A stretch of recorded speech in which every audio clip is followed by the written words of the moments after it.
In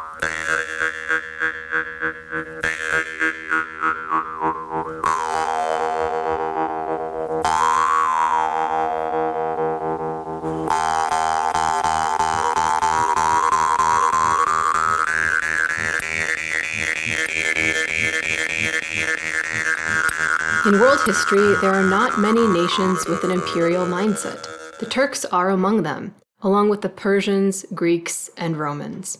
Once upon a time, in ancient times, a single tree of nomads living in the territory of northern China, Inner Mongolia, probably around 6000 BC, was divided into Proto-Turks, later Huns, and Proto-Tungus, later Manchus, Donghu, and Xiangbi, the ancestors of the Mongols.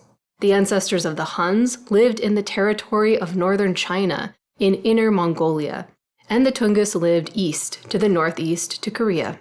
The worldview of the ancient Turks was Tengrism, a set of ancient everyday customs of nomads. This is the worship of the sky and the sun, the supreme god Tengri, the harmony of man and nature, the unity of man and God.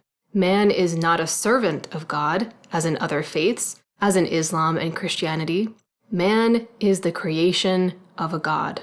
According to the latest genetic research published on the Russian YouTube channel Archaeology, History, Genetic Research 2021, the Turkic language, and accordingly the Turkic people, formed in the 3rd century BC, along with the creation of the Han nomadic empire. According to Chinese sources in the 27th century BC, Chinese Emperor Huangdi fought with the Shin nomads, the ancestors of the Huns. Later, the nomads began to be called Hienon, Kun, Gun, and at the end of the 3rd century BC, Hiennu, Xiongnu, Tse. The Chinese Chronicles Book of History tells of wars with barbarian nomads around 2500 BC. The history of the Proto-Turks and the Turks themselves goes back 4,700 years. Chinese chronicles indicate that in 1818 BC, a descendant of the ruler from the imperial Shi dynasty fled to the north and found refuge with the Huns. Chinese sources indicate wars with nomads in the period from 1400 BC to 200 BC.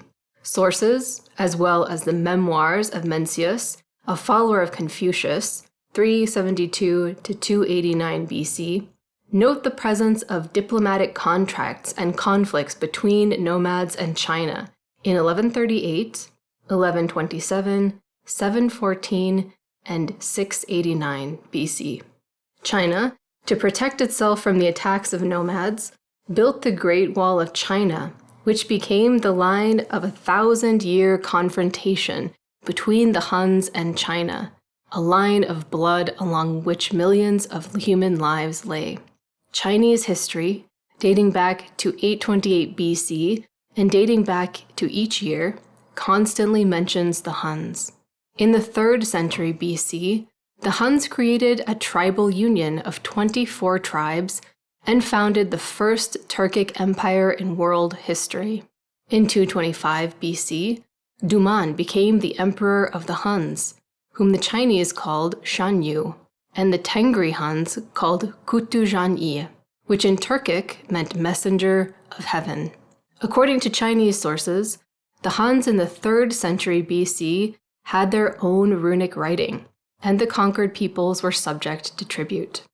The Turkic states need to adequately celebrate the 2,250th anniversary of the first Hunnic Turkic Empire, paying tribute to their great ancestors. In 210 BC, Duman's son, Bahadur, according to Chinese sources, Mode became the Khagan of the Huns. According to the English historian Edward Parker, Bahadur was one of the great conquerors in world history and can rightly be called the Hannibal of Tatari. He conquered southern territories from China and created a huge nomadic empire from the Pacific Ocean to modern Turkestan. The Huns controlled part of the Great Silk Road, which brought great profits. China trembled under the onslaught of the Turks and paid tribute annually. and also opened barter trade on the border, fairs, profitable for the Huns. Bahadur reigned until 173 BC, almost 37 years. For centuries, the Turks moved in a northwestern direction, fought and mixed with Indo-European peoples, Aryans, Tokharis, Yeuji. According to the theory of ethnogenesis by Russian historian Lev Gumilev, the Turks are one of the super-ethnic groups of world history. The passionate rise of the Turks continued starting from the 3rd century BC until the 17th century AD. For almost 2 millennia, the Turks won great victories and created new empires in Asia, Europe, and Africa. The Turks seized the thrones of 3 continents in Beijing, Delhi, Isfahan, Damascus, Baghdad, Cairo, Constantinople. It should be noted that in the conquered lands, unprecedented prosperity was most often observed. The Turks built libraries, universities, astronomical observatories. In 1525, the Mughal Turks conquered India, united it into a single state, and created the Mughal Empire, which lasted for more than 300 years. In 1858, the British liquidated the institution of the Mughal Empire. In the city of Agra, the Mughal Turkic Emperor Shah Jahan in the 17th century built one of the 7 wonders of the world, the famous Taj Mahal Mausoleum. Since the 5th century BC and until the 2nd century AD, on the territory of Mongolia there were Turkic states. The Great Hunnic Khaganate, 210 BC to 165 AD, Southern Hunnic Khaganate, 48 BC to 216 AD. In the period from the 5th to the 9th centuries AD, there were 3 Turkic states on the territory of Mongolia: the Great Turkic Khaganate, the Second Turkic Khaganate, 552 to 744 AD, Uyghur Khaganate, 744 to 840 AD. In the 10th to 13th centuries, on the territory of Mongolia, there were states of the Turks, Naiman and Kirit. There were no Mongol states there. According to the information of the French Orientalist Paul Pellois, a Xianbi dictionary was discovered in China. Experts considered it Mongolian, but in reality it turned out to be Turkic. According to the famous Mongolian scholar, academician Vladislav Kotovich, the Turks in northern China were stronger in number, political significance, numbers, cohesion, and were able to impose their language on other peoples rather than be subject to their influence. We find a lot of evidence in this in the history of the Turkic tribes that settled not only in East and West Turkestan, but also in Asia Minor, where the Turkic language emerged victorious in the fight against the languages of other peoples. According to Vladislav Kotovich, the assimilation process of the influence of the Turks on the Mongols brought enormous damage to the Mongols. Currently, there are about 3 million Mongols in the world in Mongolia, and about 5 million in China, and about 200 million Turks in the world. By the end of the 12th century, the future great conqueror Temujin began to unite the Turkic and mixed Turkic Tungus tribes into a single state. In 1206, the nomadic tribes of the Tatars, Jailars, Naimans, and Kirits raised Temujin on a white felt, according to Turkic traditions, and declared him Supreme Khan, giving him a new name, Genghis Khan. Genghis Khan created the most powerful army in the world in terms of motivation and organization. If they fled from the battlefield, every 10th warrior was executed. The decimal system of Genghis Khan's army has survived to this day. The ideology of the empire was based on Genghis Khan's yasa, a set of laws and customs of nomads based on the ancient worldview of Tengrism. Yasa of Genghis Khan of the 13th century coincides with a set of customs of the ancient Turks, the Great Turkic Khaganate, 552 to 630. According to Chinese sources of the 6th century, among the ancient Turks, such crimes as rebellion, treason, murder, adultery with someone else's wife, theft of someone else's horse were punishable by death. Marriages with kinship up to the 7th generation were prohibited, which contributed to the birth of healthy offspring. There is simply a striking resemblance to Genghis Khan's Yasa. Genghis Khan observed the customs of his ancestors. Thanks to this, there was great strict discipline in his troops. Genghis Khan was a brilliant strategist, the greatest conqueror in human history, who created a huge world empire.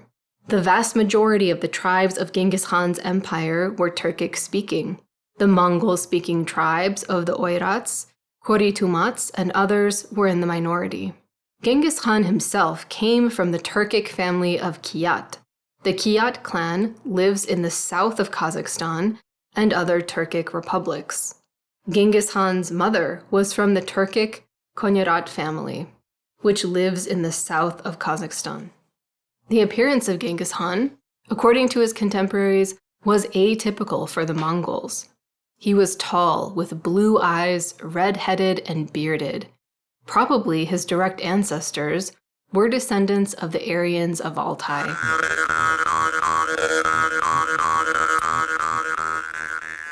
In 1220 to 1221, 2 Chinese delegations from southern China, the Song dynasty, Peng Dai, and Xu Ting, visited Genghis Khan's headquarters. In their reports, they called them Tatars, not Mongols. In 1246, Plano Carpini, an envoy of Pope Innocent IX, traveled to the great Khan Guyuk, the grandson of Genghis Khan, in the capital of the Karakorum Empire. In Plano's report, Carpini described the customs of the Tatars, their worldview, and left valuable information. He also noted that the Tatars buried the dead by digging a hole and making a tunnel on the side, where they laid the deceased, like the Kazakhs, while the Mongols threw the dead in the steppe. In 1253, the envoy of the French king, King Louis XII, Guillaume de Rubrac, to the great Khan Meng, the grandson of Genghis Khan, traveled to the capital of Karakorum. He left interesting information about the life of the Tatars, how they prepare horse milk, kumis, sour milk, ayran, and cheese, which was called kurt, how they prepare sausage from horse meat. The Kazakhs called it kazı. The secrets of making animal products have not changed in 800 years. At the end of the 13th century, the world-famous Venetian traveler Marco Polo lived at the court of Genghis Khan's grandson, the great Khan Kublai Khan, founder of the Yuan dynasty, who in 1279 united China into a single state. Marco Polo also writes only about the Tatars, but not about the Mongols, and notes that the great Khan Kublai wrote letters in Turkic language. It should be noted that Russian chronicles of the 13th to 14th centuries, only Tatars are mentioned. All written sources of the 13th to 14th centuries, Genghis Khan's empires were written in Turkic. The seal of Guyuk Khan from 1246 is the imperial state seal. The translation of the text is transcribed in Latin letters from the Uyghur text.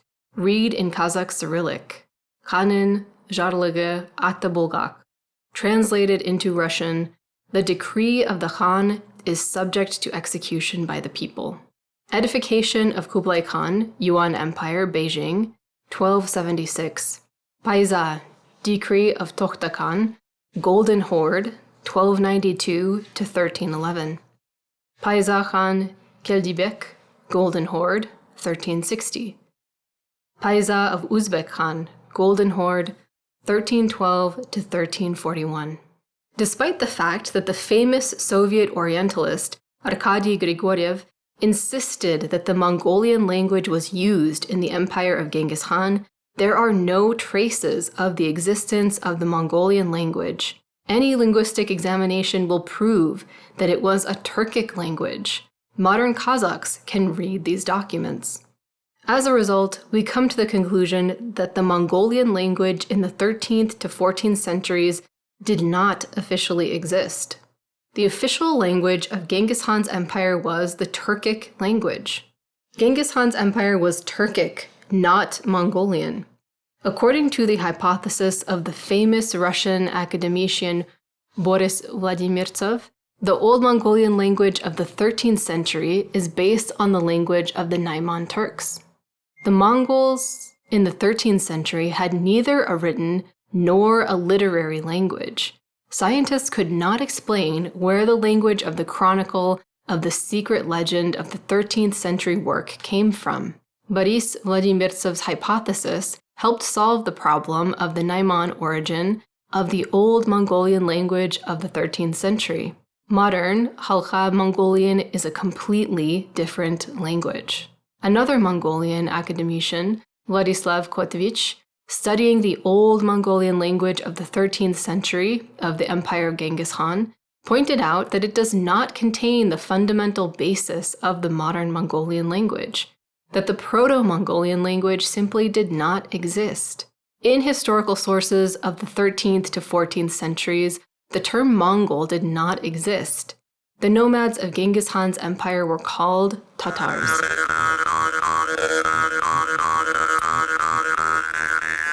The collection of chronicles of Rashid ad-Din, which was published in 1304 in Persian in the state of the Hulaguids, descendants of Genghis Khan in Iran, with its capital in the city of Tabriz, sheds light on the ethnicity of the Genghisids. The author of the chronicle, the great Persian historian Rashid ad-Din, a Jew by origin who converted to Islam, was the vizier of the reigning Genghisid dynasty. He writes that he wrote the history of the house of Genghis Khan under the guidance and editing of authoritative Genghisids who knew the history of the dynasty well. One of them was Polad Chinsan, who served as an envoy of Kublai Khan, the grandson of Genghis Khan, who arrived from Beijing to Tabriz, the state of the Ilkhans in Iran, at the end of the 13th century. The Ilkhans, Ojautu Khan and Ghazan Khan, descendants of Genghis Khan, also participated in the creation and editing of the chronicle. Rashid ad-Din writes that he wrote down the entire history of the Chingizids from their words and thanked the two scribes by paying them well for their work. The chronicle is the most valuable primary source on the history of the Turks and the empire of Genghis Khan. The chronicle was completed on May 7, 1305. Rashid ad-Din writes that the tribes of Genghis Khan's empire, as well as the clan of Genghis Khan, are Turks who have a common language and customs with minor differences. The chronicle contains the term Mogul, which is how the Turks were called in Iran. Rashid ad-Din writes that the Turks, thanks to their power, conquered most of the populated part of the world. These are China, India, Kashmir, Iran, Byzantium, Syria, and Egypt. There is no mention of the Mongols in the chronicles. In 1952, the first volume of the Chronicle of Rashid ad-Din was translated from Persian into Russian by specialists from the USSR Institute of Oriental Studies, edited by academician Petrushevsky. Rashid ad-Din wrote that the Moguls were a people belonging to the Turkic tribes. Unfortunately, modern historians ignore this most valuable primary source. Soviet translators translated the term Mogul as Mongol, linking it to modern Mongols, which is a misconception and a distortion of historical facts. The Moguls are a union of tribes that included different peoples, including the Mongol-speaking Tungus, but the majority of the Moguls were Turkic-speaking tribes, so the Moguls spoke the Turkic language. Russian historians have misled the entire historical world. The surprising thing is, not a single Russian historian, as well as foreign researchers, pay attention to this fact. It is interesting to note that in the preface to the chronicle, Soviet translators reproach Rashid ad-Din for ignorance of history. that the author wrote that the Kirates, Naimans, Jalayirs, Mirkits are Turks, and also that it is necessary to fight, this is in the 20th century, with great power pan-Turkic concepts. History is a politicized science. Unfortunately, on August 9th, 1944, the USSR issued the infamous resolution of the Central Committee of the All-Union Communist Party of Bolsheviks on the fight against pan-Turkism. The history of the ancient Turks, Turkology, as a science, was not studied in full, especially in the period of the 13th to 14th centuries. The Turkic peoples were not supposed to know their history, which could lead to an increase in the national self-awareness of the Turkic peoples. This was the policy of the Russian Empire and later of the Soviet Union. Imperial policy did not allow the growth of national self-awareness of the Turkic peoples. The Turks were not supposed to know their great history. So, thanks to Soviet historians, the Turks became Mongols. Kazakh researcher Yerjan Isakulov translated the Chronicle of Rashid ad-Din from Persian into Kazakh and Russian. In his book, Genghis Khan, about the Turkic tribes, he emphasizes that there is no mention of the Mongols. Throughout the chronicle, it is emphasized that the Mongols are Turks. The descendants of Genghis Khan, Oljau Khan, and Ghazan Khan considered themselves Turks, not Mongols. In Iran, even now the dynasty of Chingizids and Turks, Moguls, is considered Turks. Modern historians are mistaken in thinking that since Mongolia exists, it means that in the 13th century, the Mongols lived on the territory of Mongolia. The vast majority of the population of Mongolia were Turkic tribes, such as the Naimans, Kirates, Jalayirs, Konyarat, Mirkits, Tatars, which historians had previously mistakenly considered Mongolian. In the 12th to 13th centuries, there was no division into Turks and Mongols, Tungus. Mongols, as a people, in the 12th to 13th centuries, had not yet formed. There were a few Tunguc-speaking tribes, such as the Oirats, Koritumats, and others, who spoke their language only within the clan. In the 14th century, in Iran, a contemporary of Rashid ad-Din Khondemir, known as Huliziyat ul-Akhbar, published the book History of the Mongols, Mughals, from Ancient Times to Tamerlane. It was translated from Persian by Vasily Grigoriev and presented to the Minister of Education of the Imperial Academy of Sciences, Sergei Uvarov, and published in St. Petersburg in 1834. The book is valuable as a primary source and is of great interest on the history of the Turkic peoples. The book states that Genghis Khan's ulus, which was located on the territory of modern Mongolia, was called Ulug Yurt, which in Turkic means Great Ulus or Father's Ulus, with its capital in Karakorum, known as Orda Balık. In any case, it was not called the Great Mongol Empire, as modern historians believe. The book notes that the pedigree of Genghis Khan and the fact that the Moguls are Turks, this once again confirms the Turkic origin of Genghis Khan. It should be noted that the names of the Chingizids, military leaders, and the names of localities in the source are Turkic, but this is a most valuable source on the history of the Turkic peoples. The source confirms the information from Rashid ad-Din. It is interesting to note that Russian translators from primary sources translate the term Mogul as Mongol, linking it to modern Mongols, which is a deliberate distortion of the translation.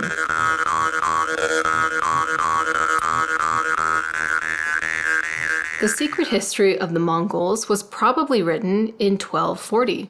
According to the Kazakh researcher Tleuberda Abenaoğlu, the secret history was written in the Turkic language in the Uyghur alphabet. The correct name of the chronicles is Genealogy of Genghis Khan, which was changed by translators to The Secret History of the Mongols. In 1368, After the fall of the Qigizid Yuan Empire in China, the succeeding ruling Ming dynasty brought the original secret history, transcribing the text into Chinese characters. The original secret history from 1240 is currently missing. Probably it simply has not survived. There are currently 3 versions of the secret history in Chinese. The head of the Russian Orthodox spiritual mission in Beijing, Polygon Kafarov, who lived in China in the 19th century, made a brief translation of the legend from Chinese into Russian in 1866. He believed that the Chinese translation was incomplete and inaccurate. Kafarov and Chinese scholars of the 19th century insisted on the existence of a lost chronicle original of the 13th century. Also, Kafarov and Chinese scientists completely deny the existence of Mongolian writing and literature in the 13th century. It is interesting that the opinion of such an authoritative researcher is ignored by Russian historians. Polygon Kafarov was from the Kazan province and probably knew the Turkic language. Unfortunately, the translation of Polygon Kafarov's chronicle into Russian is closed to researchers. It is considered outdated. In 1941, the Soviet Mongolian academician Sergei Kozin translated the secret history into Russian. Considering the enormous complexity of the translation, Kozin asked to be careful with the translation. Probably he himself was not sure of the accuracy of the translation. According to Kazakh Turkologists, the Kazakh language is closest to the language of the Genghis Khan Empire in the ratio of 60 to 65%, and the Mongolian language is close to the language of the Genghis Khan Empire in the ratio of no more than 35 to 40%, which makes the modern Kazakh language closer to the language of the Genghis Khan Empire. It is a pity that the translators did not know the Kazakh language. It is interesting to note that in the presentation of the collection of chronicles of Rashid ad-Din, a different version of the historical events of the time of Genghis Khan is given than in the secret history. At the beginning of the 20th century, the French Orientalist Paul Pelliot tried to translate the chronicle, but due to the difficulties of translation and lack of knowledge of the language, he was unable to translate it. The German Orientalist E. Heinisch also tried to translate the chronicle, but published only 1 chapter. Many terms in the chronicle were unknown to the translators of the 14th century. There were errors and clerical errors, probably about 20%, when transcribing the Uyghur text into the Chinese alphabet, which affected the quality of the translation of the chronicle into Russian. Despite this, the chronicle has historical value. The translators added the term Mongol, which was previously absent in the first translations, which is a clear distortion of the chronicle. Scientists from the Inner Mongolia Academy of Sciences, People's Republic of China, spent 17 years, between 1962 and 1979, translating the chronicle into Mongolian. According to the Mongolian scholar Dulam, about 1,400 words in the chronicle were incomprehensible to modern Mongols. According to the testimony of the Kazakh researcher Tleuberda Abenaulu, Mongolian scientists from Inner Mongolia admitted that 4,430 words in the chronicle were incomprehensible, corrected and actually distorted, and redone into the Mongolian language. 3 versions of the chronicle were used in the translation. 850 hieroglyphs were corrected in only 1 of the 3 versions of the chronicle. The probable distortion of the translation of the text of the secret history into Russian reaches 40%. This once again suggests that the original secret legend was written in the Turkic language. Kazakh Turkic sinologist Kairat Gabetxhanulu, a professor at Peking University, conducted a partial linguistic analysis and translation of Yuan Chao Bishi, transcribed into Chinese characters, 2005 edition, Beijing, and came to the conclusion that the text was written in Eastern, Old Naiman dialect of the Turkic language. In his opinion, Turkisms in the chronicle reach up to 53%. Vocabulary and grammar reach up to 52%. This confirms the hypothesis of academician Boris Vladimirtsev about the Naiman origin of the Old Mongolian language of the 13th century. The translation of The Secret History by Sergei Kozin does not correspond to the truth and requires an updated translation of the original text. This is a question for the future. Kazakhstani Turkologists and Mongolian scholars should do this.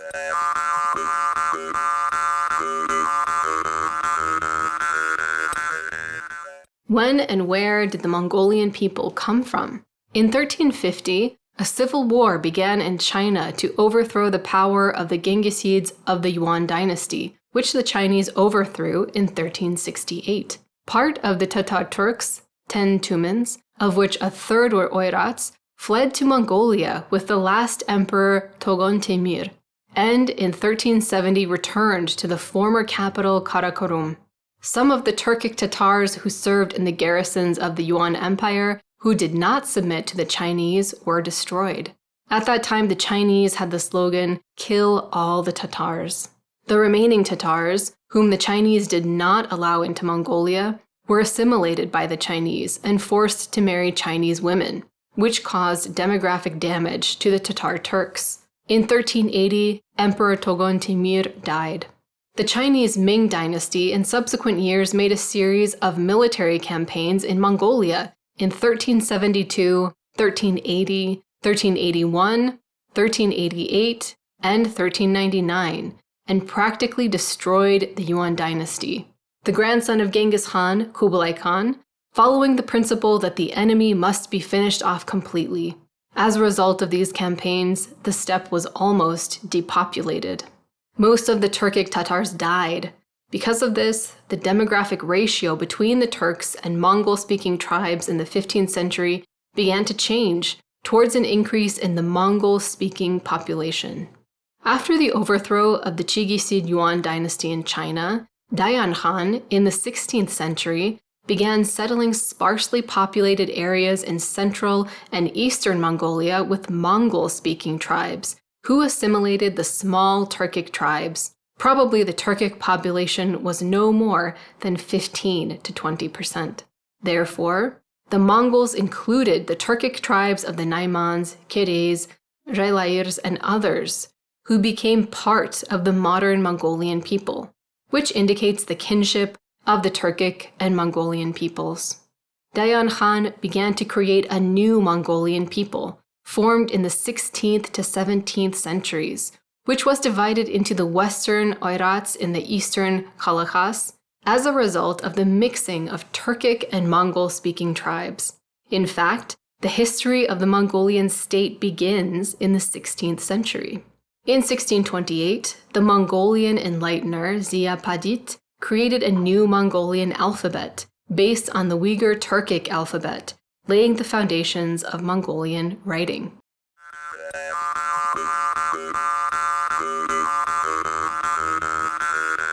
The Soviet Mongolian scholar, academician Boris Vladimirtsev, published the book Dialects of the Mongolian Language in 1929. The author of the book pointed out that there were 30 Mongolian dialects, and also that the Mongols did not have a single national spoken language. This suggests that there was no single Mongolian people. According to Mongolian archaeologists, no traces of Mongolian artifacts of the 13th to 14th centuries were found on the territory of Mongolia. There were only Turkic burials. There were no Mongolian ones. Only one Mongolian burial dating back to 1380 was discovered.